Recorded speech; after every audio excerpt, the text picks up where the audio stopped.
প্রিয় ছাত্রছাত্রীরা, আরও একবার তোমাদেরকে আমার ইউটিউব চ্যানেলে স্বাগত জানাই। জানিয়ে রাখি যে আমরা দশম শ্রেণীর আলো অধ্যায়টি ধাপে ধাপে ভিডিও ক্লাসের মাধ্যমে আলোচনা করছিলাম। দুটি ক্লাসের মাধ্যমে আলোর প্রতিসরণ সংক্রান্ত আলোচনা আমরা করেছি। আজকের ক্লাস থেকে শুরু হচ্ছে লেন্সের আলোচনা। লেন্সের আলোচনায় আজকে হচ্ছে প্রথম পর্ব। এই লেন্সের আলোচনাটাকে আমরা তিনটে পর্বে ভেঙে নিয়েছি, তিনটে পর্বে দেখব। আজকে আমাদের আলোচনার কি কি বিষয়বস্তু আমরা একটু দেখে নিই। আজকে আমাদের আলোচ্য বিষয় হচ্ছে লেন্সের সংজ্ঞা, লেন্সের প্রকারভেদ, লেন্স সংক্রান্ত কয়েকটি সংজ্ঞা, আর উত্তল লেন্সের অভিসারী ক্রিয়ার ব্যাখ্যা ও অবতল লেন্সের অপসারী ক্রিয়ার ব্যাখ্যা। তাহলে চলো আমরা দেখে নিই। এই দেখো, এটি একটি আতস কাঁচ, পরে আমরা জানবো এটি একটি উত্তল লেন্স। তাহলে লেন্স কি? লেন্স হলো দুটি গলীয় তল অথবা একটি গলীয় তল এবং একটি সমতল দ্বারা ঘেরা সমসত্ব স্বচ্ছ মাধ্যম।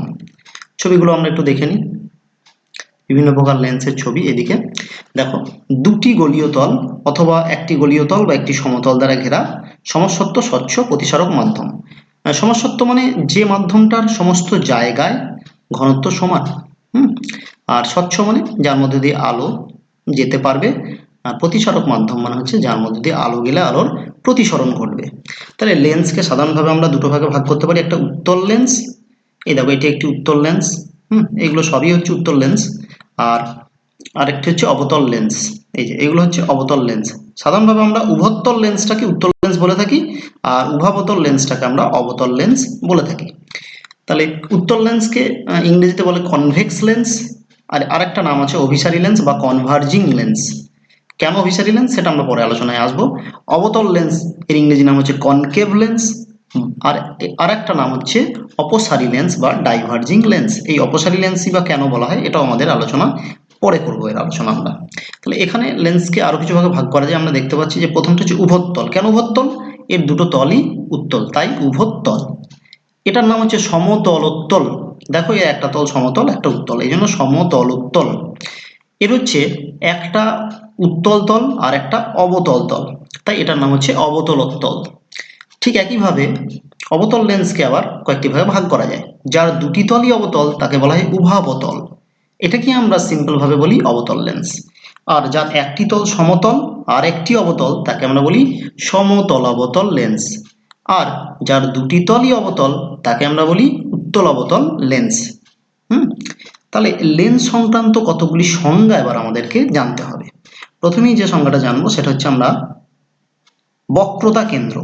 ছবিটা দেখে নিই, চলো আমরা দেখো। বক্রতা কেন্দ্রের সংজ্ঞা তাহলে কি দেবো আমরা? যে লেন্সের কোনো গলীয় তল, লেন্স দুটো গলীয় তলের, আমাদের আলোচনার লেন্স দুটো গলীয় তলের অংশ। তাহলে লেন্সটা যে দুটো গলীয় তলের অংশ তাদের কেন্দ্র কি বলা হয়? লেন্সের বক্রতা কেন্দ্র। তাহলে একটা লেন্সের দুটো বক্রতা কেন্দ্র থাকে, একটা লেন্সের দুটো বক্রতা কেন্দ্র থাকে। এবং লেন্সের বক্রতা কেন্দ্র সবসময় কোথায় থাকে? লেন্সের বক্রতা কেন্দ্র লেন্সের বাইরে অবস্থিত হয়, লেন্সের বাইরে অবস্থিত হয়, দেখতে পাচ্ছি। এবার এই লেন্সটা যদি একটা তল সমতল হতো তাহলে তার বক্রতা কেন্দ্র কোথায় হতো? তার বক্রতা কেন্দ্র হতো অসীমে। সমতল, তার বক্রতা কেন্দ্র হতো অসীমে। তাহলে লেন্সের কোনো গলীয় তল যে গোলকের অংশ সেই গোলকের কেন্দ্রকে ওই তলের বক্রতা কেন্দ্র বলে বা সেন্টার অফ কার্ভেচার বলা হয়। এবার প্রধান অক্ষ। প্রধান অক্ষ কি? এই যে লাইন P1 P2, এটা কি বলা হয়? লেন্সের প্রধান অক্ষ। তাহলে সংজ্ঞাটা আমরা দেখে নিই, চলো। তাহলে কোনো লেন্সের দুটি তল গলীয় হলে, দেখো আমাদের আলোচনার লেন্সের দুটি তলই গলীয় হবে, তাই কোনো লেন্সের দুটি তল গলীয় হলে লেন্সের দুটি তলের বক্রতা কেন্দ্রগামী সরলরেখাকে, বক্রতা কেন্দ্রগামী কাল্পনিক সরলরেখাকে ওই লেন্সের প্রধান অক্ষ বলে। দেখো এই বক্রতা কেন্দ্র C1 C2 দিয়ে সরলরেখা গেছে, P1 P2, তাই এটা প্রধান অক্ষ এই উত্তল লেন্সটি। ঠিক একইভাবে এই অবতল লেন্সটিরও প্রধান অক্ষ P1 P2।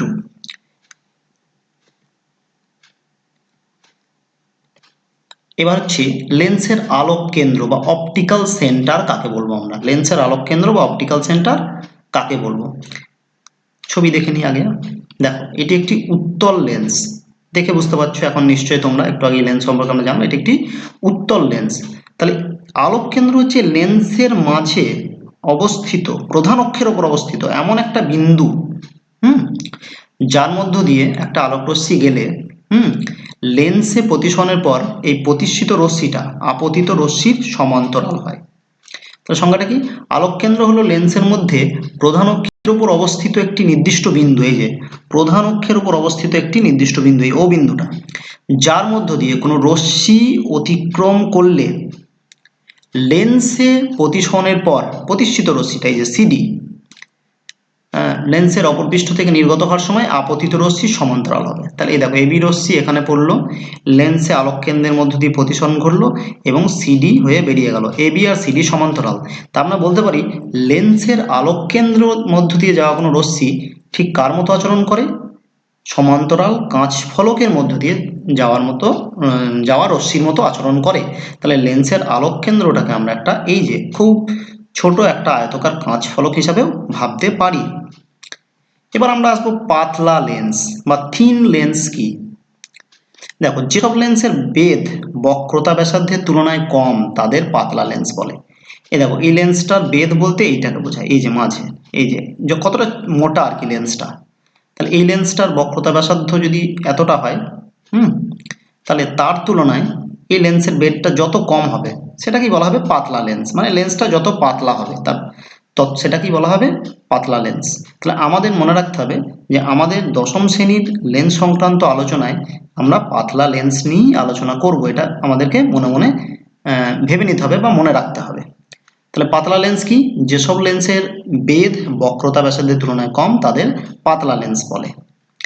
এবার পাতলা লেন্সের আলোক কেন্দ্র আর এমনি লেন্সের আলোক কেন্দ্রের মধ্যে একটু ফারাক আছে, সেটা আমরা দেখে নিই। পাতলা লেন্সের আলোক কেন্দ্র কাকে বলবো আমরা?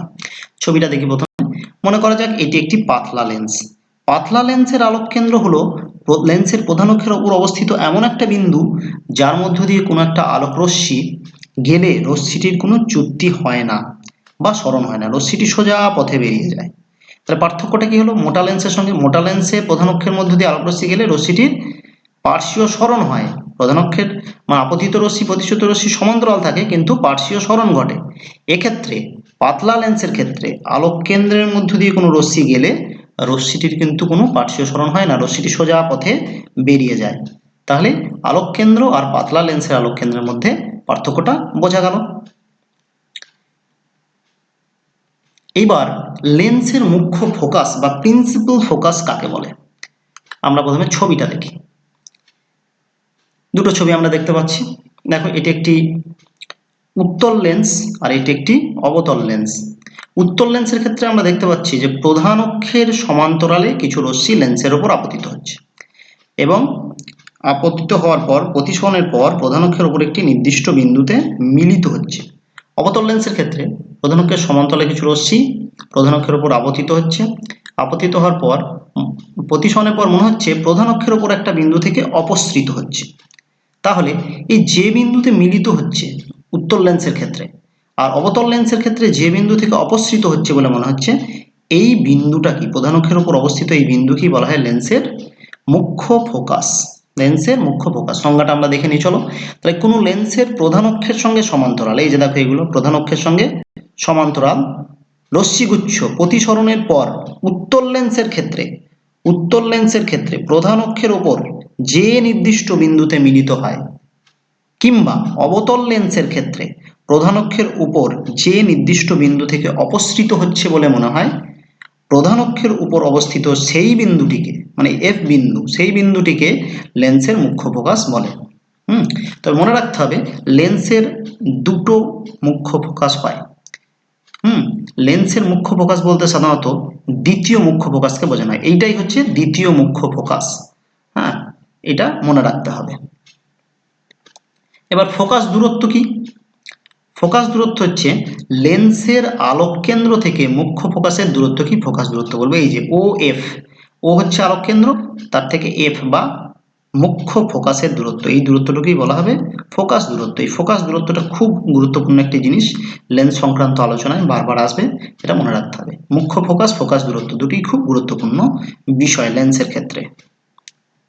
এবার উত্তল লেন্সকে আমরা প্রথমেই বলেছিলাম, উত্তল লেন্সের আর একটা নাম হচ্ছে অভিসারী লেন্স, অবতল লেন্সের আর একটা নাম হচ্ছে অপসারী লেন্স। এবার প্রশ্নটা হলো কেন আমরা উত্তল লেন্সকে অভিসারী বলবো আর অবতল লেন্সকে অপসারী বলবো? চলো ছবির মাধ্যমে আমরা ব্যাপারটা একটু বুঝে নিই। এটি একটি উত্তল লেন্স। দেখো উত্তল লেন্সে প্রধান অক্ষের সমান্তরালে আগত আলোকরশ্মি লেন্সের মধ্যে আপতিত হওয়ার পর প্রতিসরণের পর একটি নির্দিষ্ট বিন্দুতে মিলিত হচ্ছে। কোনো একটা বিন্দুতে মিলিত হওয়াকে বলা হয়, কোনো একজনের সঙ্গে মিলিত হতে যাওয়াকে বলা হয় অভিসার। যেহেতু এখানে প্রধান অক্ষের উপর একটি বিন্দুতে প্রতিষ্ঠিত রশ্মিগুলো মিলিত হচ্ছে, তাই কার জন্য মিলিত হচ্ছে? এই লেন্সটার জন্য, লেন্সটা থাকার জন্য। তাই এটাকে বলা হচ্ছে অভিসারী লেন্স। রশ্মিগুচ্ছকে প্রধান অক্ষের উপরে মিলিত হতে সাহায্য করছে, তাই এটা বলা হয় অভিসারী লেন্স। এটা দেখো অবতল লেন্স কি করছে? প্রধান অক্ষের উপরে প্রধান অক্ষের সমান্তরালে আগত রশ্মিগুচ্ছ লেন্সে প্রতিসরণের পর এখান থেকে চারিদিকে ছড়িয়ে যাচ্ছে, ছড়িয়ে যাওয়া বা অপসরণ হওয়া, সেখান থেকে অপসারী। তাহলে এই অবতল লেন্স কি করছে? সমান্তরাল রশ্মিগুচ্ছকে অপসারী রশ্মিগুচ্ছে পরিণত করছে, তাই এটাকে বলা হয় অপসারী লেন্স। আশা করি বুঝতে পেরেছো তোমরা। এবার হচ্ছে ফোকাস তল বা ফোকাল প্লেন কি? ফোকাস তল কি? ছবিটা আমরা দেখে নিই চলো। প্রথমে দুটো ছবি আছে দুটো লেন্সের ক্ষেত্রে, এটা উত্তল লেন্সের ক্ষেত্রে, এটা অবতল লেন্সের ক্ষেত্রে। এখন প্রশ্ন হলো, সব রশ্মি তো আর প্রধান অক্ষের সমান্তরালে আসবে না, কিছু রশ্মি তো প্রধান অক্ষের সঙ্গে কোণ করেও আসতে পারে। তাহলে যখন প্রধান অক্ষের সঙ্গে সামান্য কোণে সমান্তরাল রশ্মিগুচ্ছ আগত হবে, তখন প্রতিসরণের পর তারা প্রধান অক্ষের উপরে ফোকাস বিন্দুতে মিলিত না হয়ে ফোকাসের নিচে একটা বিন্দুতে মিলিত হবে। তাহলে প্রধান অক্ষের সঙ্গে যদি আমরা একটা কাল্পনিক লম্বভাবে একটা তল কল্পনা করি, ফোকাস বিন্দুটাকে ধরে, এই যে তল ডটের লাইন দিয়ে দেখানো হয়েছে, এই তলটা কি বলা হবে? ফোকাস তল। এই তলটাকে কি বলা হবে? ফোকাস তল। এক্ষেত্রেও তাই, এই অবতল লেন্সের ক্ষেত্রে ওই তল থেকে অপসৃত হচ্ছে বলে মনে হবে। তাহলে এটা হচ্ছে ফোকাস তল, এটা হচ্ছে ফোকাস তল। তাহলে ফোকাস তলের সঙ্গে আমরা দেখে নিই, লেন্সের মুখ্য ফোকাসের মধ্য দিয়ে প্রধান অক্ষের সঙ্গে লম্বভাবে অবস্থিত কাল্পনিক তলকে, লেন্সের মুখ্য ফোকাসের মধ্য দিয়ে প্রধান অক্ষের সঙ্গে লম্বভাবে অবস্থিত কাল্পনিক তলকে ওই লেন্সের ফোকাস তল বলে। এই ফোকাস তল এগুলো কিন্তু কাল্পনিক বিষয়, ফোকাস তল কিন্তু বাস্তবে হয় না, এটা কল্পনা করে নেওয়া হয়েছে ফোকাস তল। লেন্সের ফোকাস তল বলে। এইবার যেটা দেখে নেবো আমরা, যে গৌণ ফোকাস বা সেকেন্ডারি ফোকাস কি? আমাদের আলোচনায় দেখো আমরা দেখতে পাচ্ছি যে প্রধান অক্ষের সমান্তরালে যদি রশ্মি আসে, তাহলে প্রধান অক্ষের উপর একটি বিন্দুতে মিলিত হয়, যাকে আমরা মুখ্য ফোকাস বলছি বা দ্বিতীয় মুখ্য ফোকাস বলছি। এখন প্রশ্ন হলো যে রশ্মিটা যদি প্রধান অক্ষের সঙ্গে কোণ করে সমান্তরাল আসে, যেমন এক্ষেত্রে এসছে, তাহলে রশ্মিটা কোথায় মিলিত হবে? ফোকাস তলে মিলিত হবে, ফোকাস তলে একটি বিন্দুতে মিলিত হবে। ফোকাস তলে যে বিন্দুতে মিলিত হবে ওই বিন্দুটাকে তখন বলা হচ্ছে গৌণ ফোকাস। ওই বিন্দুটাকে কি বলা হচ্ছে? গৌণ ফোকাস। তাহলে দেখো, কোনো সমান্তরাল রশ্মিগুচ্ছ লেন্সের প্রধান অক্ষের সঙ্গে ক্ষুদ্র কোণে আনত হয়ে লেন্সের উপর আপতিত হলে ওই রশ্মিগুচ্ছ লেন্সে প্রতিসরণের পর যে বিন্দুতে মিলিত হয় উত্তল লেন্সের ক্ষেত্রে, অথবা যে বিন্দু থেকে আসছে বলে মনে হয়, এটা অবতল লেন্সের ক্ষেত্রে, সেই বিন্দুকে লেন্সের গৌণ ফোকাস বলে। তাই দেখো এখানে মিলিত হয়েছে, এটা গৌণ ফোকাস এফ ড্যাশ, এক্ষেত্রে এটা এখান থেকে অপসৃত হচ্ছে বলে মনে হয়েছে, তাহলে এটা কি?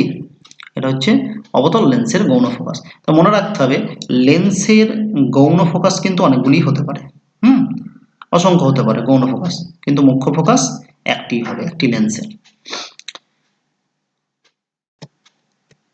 এবার আমরা দেখে নেব যে উত্তল লেন্সের অভিসারী ক্রিয়ার ব্যাখ্যা। উত্তল লেন্সের অভিসারী ক্রিয়ার ব্যাখ্যা, উত্তল লেন্স কেন অভিসারী লেন্স হিসেবে আচরণ করে, বা উত্তল লেন্সে সমান্তরাল রশ্মিগুচ্ছ পড়লে লেন্সের প্রতিসরণের পর একটা বিন্দুতে মিলিত হয় কেন, তার কারণটা কি? আমরা ছবির মাধ্যমে এটা ব্যাখ্যা করব। তাহলে দেখো, এই একটি উত্তল লেন্স, এই উত্তল লেন্সকে আমরা মনে করতে পারি অসংখ্য মাথা কাটা প্রিজমের সমষ্টি হিসাবে। দেখো এই প্রিজমগুলো সব মাথা কাটা হয়েছে, মাথা কাটা প্রিজমের সমষ্টি। আর প্রধান অক্ষের সমান্তরালে যেটা, এটাকে আমরা একটা ছোট আয়তকার কাঁচ ফলক, পাতলা আয়তকার কাঁচ ফলক হিসাবে বিবেচনা করতে পারি। তাহলে এখন আমরা দেখে নিই আর একটা ছবি। প্রিজমের আলোচনায় আমরা দেখেছি যে প্রিজমের মধ্যে কোনো আলোকরশ্মি আপতিত হলে কি হতো? প্রতিসরণের পর সে ভূমির সঙ্গে, ভূমির দিকে কোণ করে বেঁকে যেত। প্রতিসরণের ফলে রশ্মিটা কি হতো? ভূমির দিকে কোণ করে আপতিত প্রতিষ্ঠিত রশ্মিটা বেরিয়ে যেত। এই দেখো এখানে আপতিত হলো, এই প্রিজমের প্রতিসরণের পর ভূমির দিকে কোণ করে বা ভূমির দিকে বেরিয়ে গেল। তাহলে এক্ষেত্রে দেখো প্রতিটা যেহেতু মাথা কাটা প্রিজম প্রতিটাই, তাহলে আপতিত রশ্মিগুলো কি হচ্ছে প্রিজমের এই বরাবর পড়ছে, এবং প্রিজমের উপরের দিকের যে মাথা কাটা প্রিজমগুলো তার ভূমি হচ্ছে প্রধান অক্ষের উপরের দিকে, আর নিচের দিকে প্রিজমগুলোর ভূমি প্রধান অক্ষের নিচের দিকে অবস্থিত। এইগুলো এইগুলো তাহলে এখানে কি হচ্ছে আপতিত রশ্মি পড়ছে, পড়ার পর কি হচ্ছে ভূমির দিকে বেঁকে বেরিয়ে যাবে।